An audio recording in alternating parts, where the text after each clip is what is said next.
Hey, welcome, welcome, welcome. It's Wednesday at 8 p.m. Eastern again. And this is when we have On Right with me, Anthony Cordova, and my beautiful wife, Jill Cox-Cordova. Now, also, for those of you that are used to the show and have been here before, this is just kind of a intro telling you what you can do and what you can't do and stuff like that. So if you're listening to this on replay, you can just fast forward right past this. So it's 4 minutes at this point of me just kind of rambling and get right into the show. But tonight we're going to have Dr. Diane Mueller with us, and she is a sexologist and also an author, among many other things. And I just want to do a sound check for Dr. Diane. So Dr. Diane. Hi, Tony. Oh, there we go. That is a preview. So everyone has heard your beautiful voice before we've even started. So everyone get ready. So yes, everything seems to be working just fine. So we're good. So we've got another 3 minutes and 20 seconds until we go to video. Okay, I want to thank all of the listeners that just listen to our show on audio. Even though we're live video, we still have a lot of listeners that just listen to the audio. And that is great because I don't know what happened, but all of a sudden our podcast numbers are just like blowing up. It's insane. So it seems that people like to listen to my voice. And Jill's voice, of course. I was going to say, I'm here too. She has a wonderful voice also. So, but it's great. So everyone remember to like and subscribe because we know we can watch this on YouTube and Facebook. So on YouTube, like and subscribe, do all of that. All of that stuff helps us out. And also remember, if you're here live in the show, you can post comments during the show. So if you're on YouTube or Facebook, that's what you can do. And we love for you to do that because you, the viewer, the listener, makes the show better. Okay, I would like to say it's just me that makes the show great, but unfortunately, that would not be accurate. So we really do need your input, and look, I'm tongue-tied tonight. Input, there we go, we got it out. Because you do really make the show better. Now we have approximately 1 minute and 20 seconds. I am tired tonight. That's the second one I've done.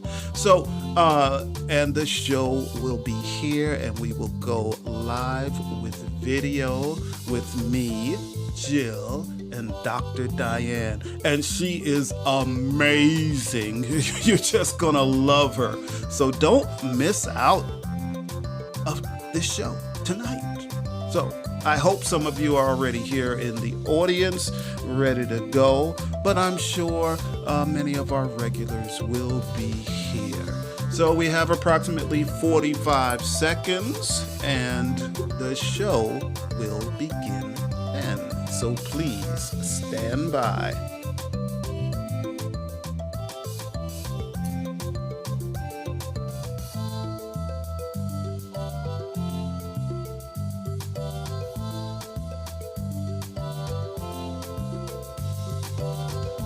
Well, 20 seconds to go, and you're going to see and hear us. So I'm looking forward to it. See you in 10 seconds.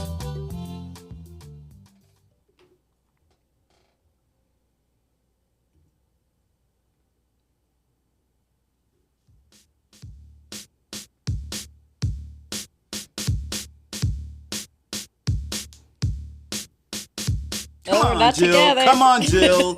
Come on. You can get it. It's like this. Wait. It's like this.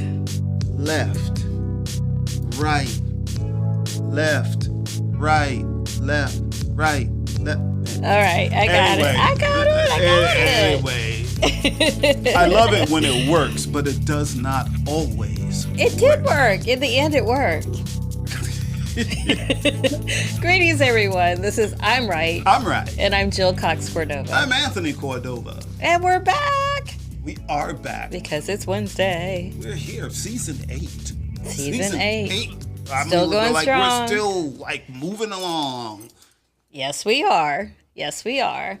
And we have people with us tonight. We have a special guest, which we will introduce a little bit later. I'm excited about this guest. I really am. Do you want? I think she's phenomenal. Don't even want to say who the guest is. Her name is Dr. Diane Mueller, and you all know me. I give people props for getting doctorates, and she has 2. Yes. So I will definitely be calling her Dr. Diane tonight. Cool. You should. And I will too. Because she's fantastic. She is. She's definitely fantastic. We also have the audience here with us tonight. Who do we have? Who do we have? Let's see. We've got Cox-Cordova in the house. Hey, she's Connie, present. what's happening? Hey, family. Yeah. Hey. And then we also have... hi, friends. Looking forward to hearing another great show from Angela Jackson Brown. If you all don't know, if you're living under a rock, Angela Jackson Brown is a famous author. Yes, she is. Check her out. Check out, especially her latest book, Untethered. Check that out. All like, Kasha, but he loves you. That's all that plays out. That and Nina Simone. That was in my head the whole time. About the book, because people. Don't give any spoilers. Yeah. That's not what we do. But the book is amazing. And Angela, if you don't know, you're part of my crew. So that crew, you're part of my crew. So when Jill... Part of mine too. Although I know you all think I left you all in the lobby, but that's not what happened. But anyway. Okay. We have other people here. What else we have? We have Ronaldo in the house. Hi, Ronaldo. Hello, Ronaldo. Hey, family. Then we have... Look who it is. It's Stacy. Stacy. Good evening, Stacy. We love Stacy. We do. Stacy, we love you. Much love. Much love to you. Yes. All right. Welcome. Welcome. Yes. I always love when Stacy comes to the show. Me too. She has very good energy. So does our guest tonight. She has really good energy too. Absolutely. That's the first thing we noticed about her. Yeah. Woke us right up. It did. We were both tired. We were like, oh. Yeah. All right. So shall we get to what tonight's topic is about? Let's get to it. Tonight, everybody. I know some of you are going to like, whoo, that's spicy for Jill and Tony to talk about. But tonight, we are talking about connecting the dots between caregiving and maintaining passionate relationships. Let's get it on. Ow, baby. Hey, all right. Let's get it on. Okay, well, let's get it on. Let's get it on. By talking about our first segment that we call... Stand by your stance. That's right. We do call it something. Your stance. Yes. Yeah. Yes. So I thought it would be interesting for us, since that's our topic tonight, for us to talk about, how difficult is it to maintain passionate relationships when you're trying to, or you have to, be a caregiver for someone. Everybody knows that, well, not everybody, but if you know us, you know that my mother lives with us, but we're not her caregiver. Yeah. We're not her caregiver. Yeah. Not yet. Not yet. We're not there yet. But, but she does live in the house with us. Yes. And many times, I'm probably gonna get in trouble for this. She watches every show the next day, but many times she thinks I'm like 6. So for me to be 6 years old and I'm, sleeping every night with you, That does not sound right. It That does doesn't. I'm just not saying sound that in her right. mind, That on one doesn't hand, she sound looks at right, me Jill. like I'm 6. On the other hand, she's like, well, you and Tony are, well, she likes you better than me, Not but true. you and Tony are married, and like it can impact a relationship, or at least, Well, you know, well, well. well. I think. I think it is hard, especially if you add in, if you're caregiving for, we're not there yet, but if you're caregiving for someone, you're probably exhausted. Yeah, you probably are, but we all need to do self-care, and part of getting it on is you gotta make some time. So self-care, maybe you might have to set some time to even just get out of the house and go somewhere else. That's true. And get Like go away. Well, look, Like for a weekend. You could even go to that, the motel where you pay by the hour. No, we could will not go there. We could go there to the motel where you pay by the hour. Will not go there. I do 5-star hotels. I do not do motels just with to get coins. Away for a little bit, quickie. Quick. Well, we're getting information from. I'm going to bring in our guest on this topic. Well, what is your stance? Is it difficult? My stance is yes, it's difficult, but you have to set some time for yourself. Absolutely, and your partner. I do agree with that. that. Time. Oh, excuse me. I don't say this very often, but you are right in that regard. I am right. You Quite are. Often, You are. Jill. We're still getting comments from our audience.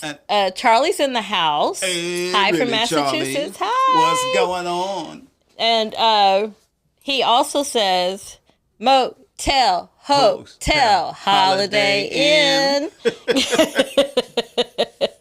But not for Jill. That's right. And then Angela's like, come on, Jill. I know you have rhythm, girl. I do have rhythm. I do. See, you couldn't. I do. See, When I'm not tired, I do. I really do. Okay. Well, without further ado, let's bring in our special guest. Our special guest, everybody, is Dr. Diane Mueller. She's a certified sexologist, but also many other titles. So let's just go through them here. She's a podcaster of the Libido Lounge. Ooh, gotta keep that libido. She had, and this is her website, yes. Dr. Diane Mueller, because you may want to contact her after this show. Also, she runs 2 clinics, My Lyme Doc, and we'll get to why that is a little bit later. And then she also runs My Libido Doc. So Dr. Mueller, Dr. Diane is what I'm going to call you during this show. She gave me permission, everybody, to call her that. What's your stance on this? Like, is it really difficult for caregivers to maintain a passionate relationship? Well, I'm going to tell you, but before I do feel called to also let you guys know that some hotels that rent rooms by the hour are not trashy. Some of you are like, oh, you see? Hotels you see? who actually rent rooms by the hour. And they do it. It's good to know. I did not know that. See, she's already educating me. Okay. So you can have your, hot, sexy date, go rent a room by an hour and not be in a like trashy motel. It can actually be very classy and well done. So just to know that. Thank you for that. I didn't know. I did not know. That is good. That's the best information yet. Yeah, show is over. She came in hot. She came in hot with that information. We have enough information. All right, Thank you. We got to go and find that classy by the hour. Exactly right. Yes. Okay. All right. But yes, in answer to the more serious question, I really think that in general, where we're at in society, most relationships are in a state of overwhelm. So yeah, with caregiving and everything else that people do between jobs and fitness and health and all the things, kids, whatever it is, throwing the caregiving scenario is just one more thing that people have to manage. But as you said, Tony, one of the fundamental things that I think is the most important thing in caregiving that oftentimes gets left out of the equation and the conversation is like the self-care. And so the more we can actually make time for that, I think the better the caregiving goes and the less resentment we have, the more we have to give and those sorts of things. So I have a term that I've kind of coined, which is pleasure is not just about desire, but something we require. And I Oh, say that because Yeah. when I we like actually that. look at, right, it's easy to remember. I love easy to remember things, right? So when we look at research on what pleasure does for us, right? Oxytocin, one of our pleasure hormones, there's many different pleasure hormones that get released. Oxytocin is the most common one that people know about. But we see that it lowers cortisol, our stress hormone. It actually improves sleep. Studies have shown that it increases happiness. It reduces anxiety. So, all these things, right? The overwhelm, the anxiety, all these things that often happen when we are caregiving for somebody we care about, that oxytocin and increasing our oxytocin can really help mitigate some of those challenges. And here's the kicker. So some people have heard of things like the 20-second hug to release oxytocin. And it really is 20 seconds that oftentimes is needed to give a good hug. Yeah, hold it and count it out. It's longer than you think. But here's the kicker with that. So what we see in studies with blood levels of oxytocin is that they tend to go up 20 to 50% with a 20-second hug, which is a lot. But with something like an orgasm, they go up 200 to 500%. Whoa. Whoa. Orgasms are better. Wow. Whoa. I thought I was doing something with hugs. You are. I said, in comparison, because I'm a hugger, hey, but orgasms, way Orgasm. higher. Well, that's better. Cool. That's better. Well, Dr. Diane, you have 2 doctorates. Tell us why you went for 2 doctorates and what they're in. I just love learning, honestly. Like that's probably my busiest, like the thing that I do more than anything else in my time is just continue to gather information. So one of the doctorates is in naturopathic medicine. And for those that don't know naturopathic medicine, similar to an MD, first 2 years, fairly identical.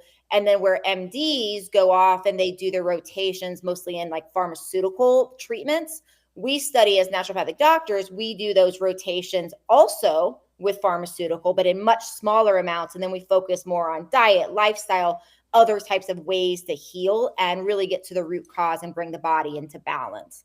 So that's more kind of like it focuses a lot on the physical, but I really wanted something that was more on like the energetic, spiritual side of healing as well. So my second doctorate is in acupuncture and oriental medicine. I went to a school that was really inspired by Taoist types of philosophy. So understanding the polarities, the opposite, the feminine, the masculine, what these forces inside of us do, what these forces together do.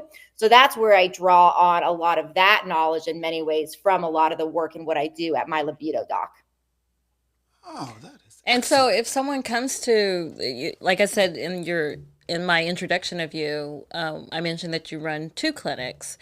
And so both deal with everything you just said. So if someone comes to my libido doc clinic, what happens there? What do you tell them? Yeah, that business is purely on education. So we start and we do things sometimes like exercise. This is a really great exercise, you guys, is write down all of your top values in life, right? All the things top to bottom. So start number one is like, oh, the most important thing to me in my world is my kids or my wife or my husband or whatever it is, right? So you write down, you list them in the value order, and then you make a pie chart. And in this pie chart, you make 24 pieces of the pie.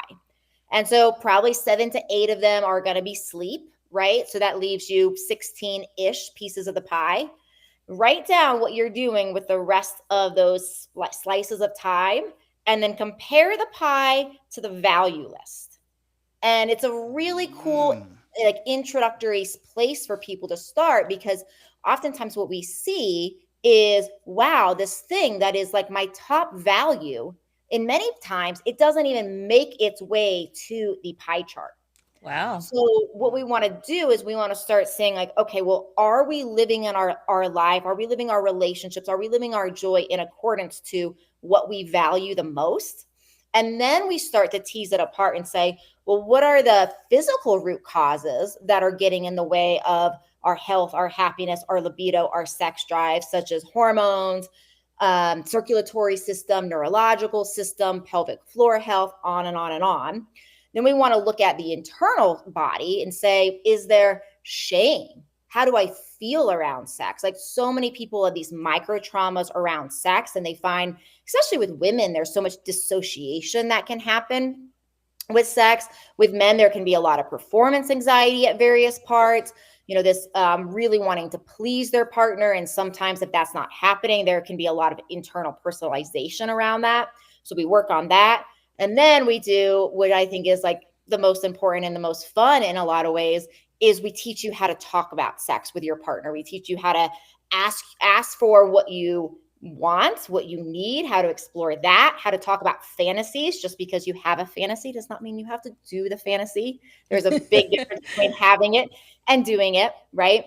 But the thing with that we teach you is how to communicate in a way where you're improving your communication, your intimacy, your sex life, better sex, all of that, more oxytocin, right? Mm-hmm. While making sure that we are not hurting your partner's ego. Because what's so interesting in studies on conflict is anytime there's conflict in any relationship, there's 3 threats: threat to the one individual, threat to the other, threat to the group space, right? Kind of that in-between space. Mm-hmm. And in most conflicts, it's pretty equal as far as like the impact on these 3 spaces.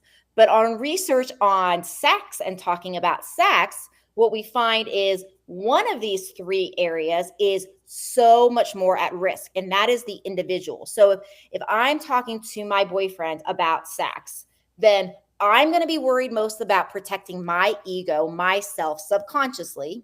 He's going to be worried about protecting himself the most subconsciously, like by a landslide. So it really changes the way we navigate these conversations, because oftentimes we go into these with a subconscious driver to protect ourselves. So we teach you how to do that and a whole lot more.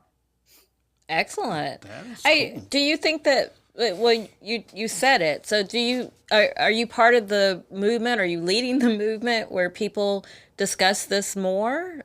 Because I don't often hear people talk about sex. Yeah. Yeah. Unless you're, in the relationship. You know what I mean? Yeah. Sorry to interrupt. Did you have anything else to say? I interrupted you. No, you're fine. Okay. Yeah, I'm certainly part of an organization we call the Intimacy Alliance of quite a few of us that are doing this work. But, that's been shown that about 70% of people are dying, according to some surveys, 71% are like dying to talk to their doctor about sex, right? But they don't. And they only will if their doctor brings it up. So it's one of these things that, and in some of the surveys, what we see is that people don't bring it up because they're worried about like their doctor being uncomfortable, and they don't know if it's like, they don't want to put anybody in that position. And so it's been this huge taboo thing. And even the way we're taught about sex in medical school, right, in these education programs, is that we're taught that arousal and desire, like I was literally taught this, largely works the same way for females and men. And when we actually see science, nope. Even I know that. Right. But we don't know exactly, like, we're not exactly taught how the difference are. So for example, there's a difference between arousal and desire. Arousals of the body, that's like, oh, the cock is hard, the vagina is wet, right? Desire is in the mind. It's like, oh, my mind is thinking about sex. I'm excited about this. I'm turned on in my mind. And for women, the desire does not come first most of the time. It does early on, but usually this is where like people in a hetero relationship, they start having sex, and then like the woman 20 minutes in oftentimes has a thought, and it's like, wow, this is actually feeling good. Why don't we do this more often? Right? Surprise. And that's because it takes that arousal. She needs to get into her body. She has to feel the sensations, that body change. And once the body starts changing, then the mind changes, then the desire happens, but it's not the other way around. So, so when we're taught these principles, it totally changes the conversation of how we approach sex and intimacy with our partner. And ultimately, I just want everybody to be in happier, loving, more connected, longer relationships. And I find that this is a really important, component of it. So I like talking about it. And that's great. That's great for us. We have this is fantastic. Right. We have a comment. Angela says, when we were talking about motels, and you educated us that there are nice places that you can do that. So she's wondering if the Brown Hotels in Louisville, Kentucky, has such amenities. Maybe we need to check into that. Like, yeah, we should ask. Because one of the reasons that they sometimes do it is like business people coming through. I'm sure they know that other things happen, but sometimes people are driving through, they're flying, they just need a place to stay and do work. And I think that's at least what the theory I've come up with of why this happens, but it doesn't hurt to ask. Yeah. Right? Call them up in a few minutes. So another question I have for you is how in your research and in your working with people, how does age affect passionate relationships and work? Like many people are so, like they're stressed from their job. They spend a lot of time working. And now that many people work from home, like, does that impact in general passionate relationships? Yeah. The interesting thing about this is it does, but only if we don't take action. Like similar to like, if we sit at a desk all day and we start having joint pain because if we don't move, well, it's because we're not taking the action, right? So it's a similar type of scenario. With age, it's really interesting. What we've seen over the years is the STI, the sexually transmitted infection rate in nursing homes, has gone way up. Like I have some colleagues that actually go around to nursing homes and educate them on condoms, right? Because they haven't been using condoms. So what that tells us is that we do see a propensity for some people with age to have increasing amount of sex. However, the time period of like the 40s, 50s, 60s, I think in particular, where the careers are at an all-time high, there's oftentimes kids around, and the stress sometimes is at an all-time high from so many different angles. It's one of these things where if we don't add it to our wheel, if we don't add it to that time, oftentimes it does not happen. And this is why I tell people you got to schedule it. Like one of the early entry things to talk about is, and care with people is like, pick a date, Friday at 5 p.m., not too late for most people. Don't try to like schedule your sex date at 10 o'clock at night.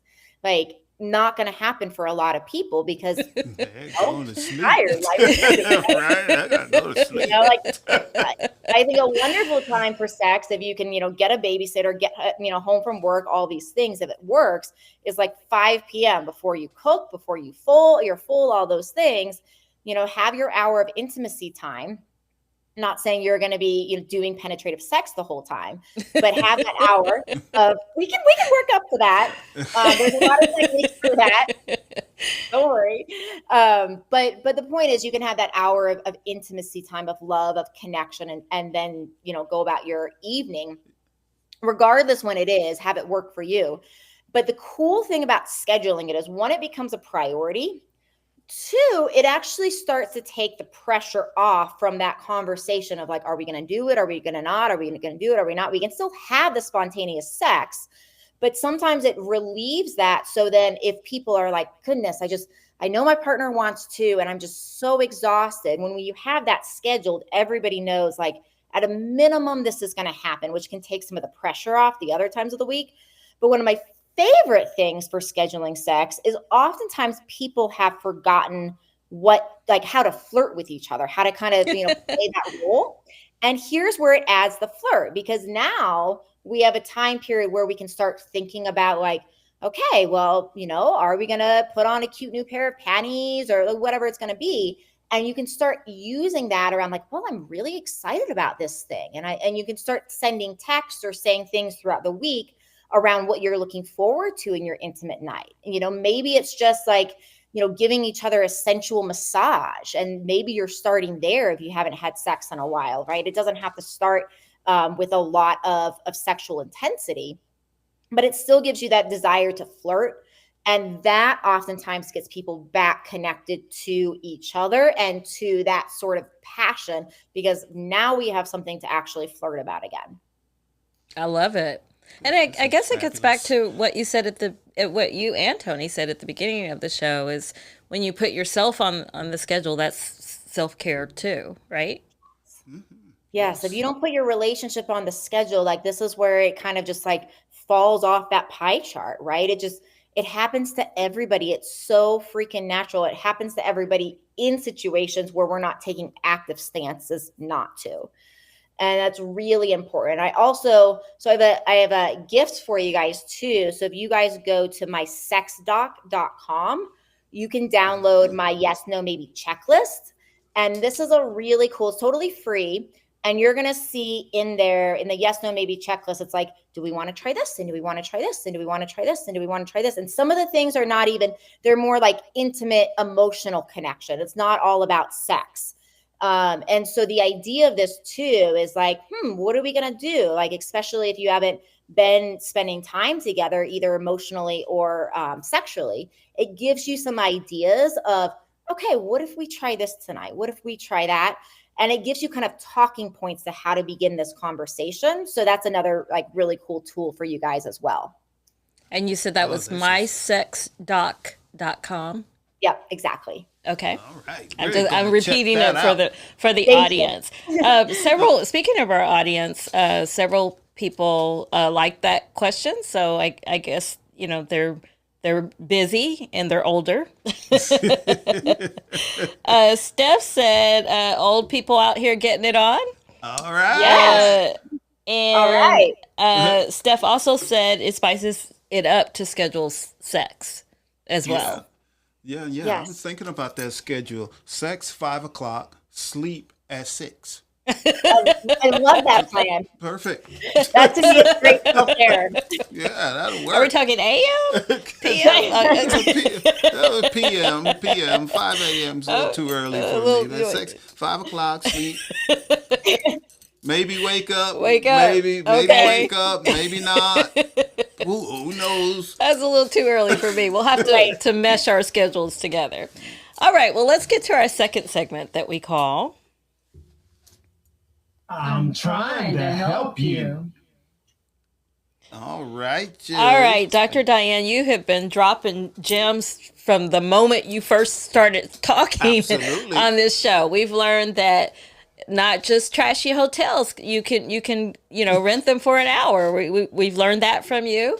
We've learned how to schedule or put our relationships on the schedule. We've learned how to do that in the pie chart and values. Yeah. We've learned all of this. So what last bit of advice would you like to leave for our audience? Oh, goodness. Yeah, like one thing, I have to boil it down to one moment. Okay. So here's a really important thing. So I know there's probably people listening that have not had sex, in a while, and whether that is a month, whether that is 3 months, whether that is a year or more. One of the things that sometimes happens in the beginning, if you're like, wow, we haven't done this in a while, is sometimes it can be awkward. And there's an element with this where it's like, you kind of just have to rip the Band-Aid off. And with that, what I encourage you to be is playful. Like, I think so much of the time we make sex this like serious thing, because of course it can be. But sex is actually one of the only places as adult where we can like really bring in fantasy, right? As an adult, like there's so much fantasy, between, wizardry and witches and fairies and goblins and all these things that, children play with.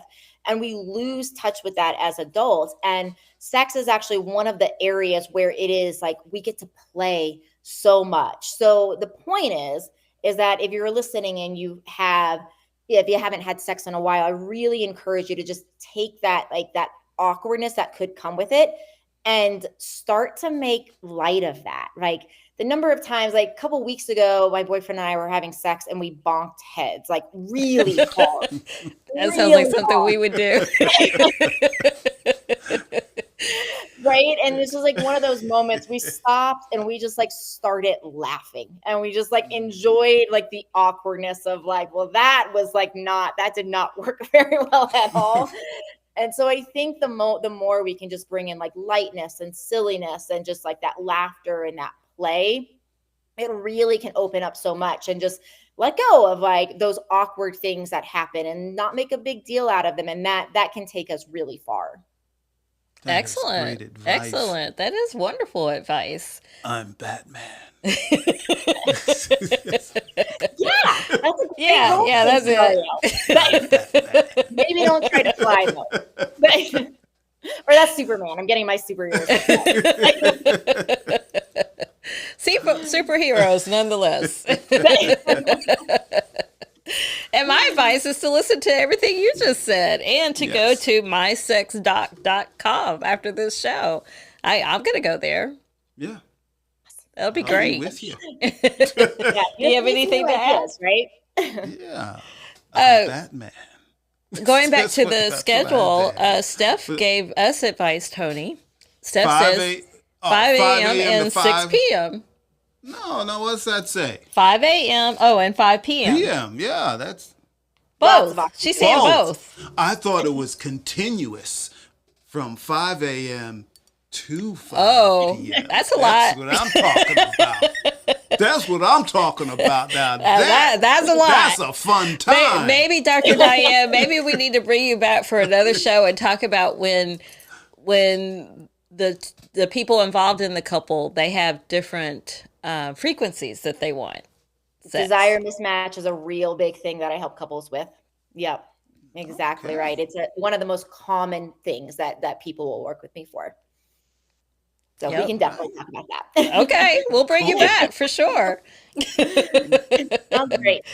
Yes. Anything Dr. else Diane, you want to ask? you have just been a wonderful guest. You have. been We like- were really tired before this show started, but once we met you, we were just perked right up.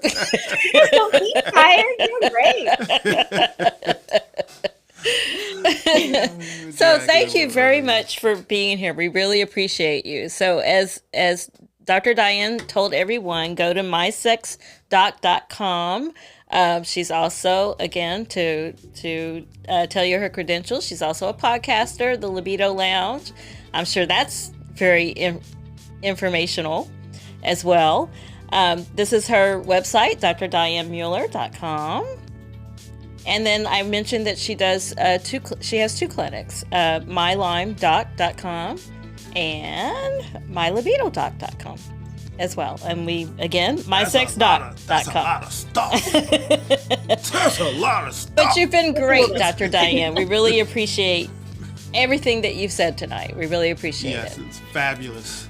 Thank you for having And me. I will bring you back to talk about the other topic. I would love it. Okay. We would love it. Wonderful. Absolutely. Wonderful.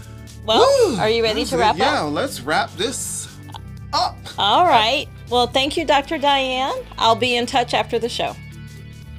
All right. Okay. After show, anyone? We need your input. Like, we really do want your input. If there's a show you would like us to do, let us know. You know how to reach us. Just let us know. Or a question you have for us, just send a question. We want your input.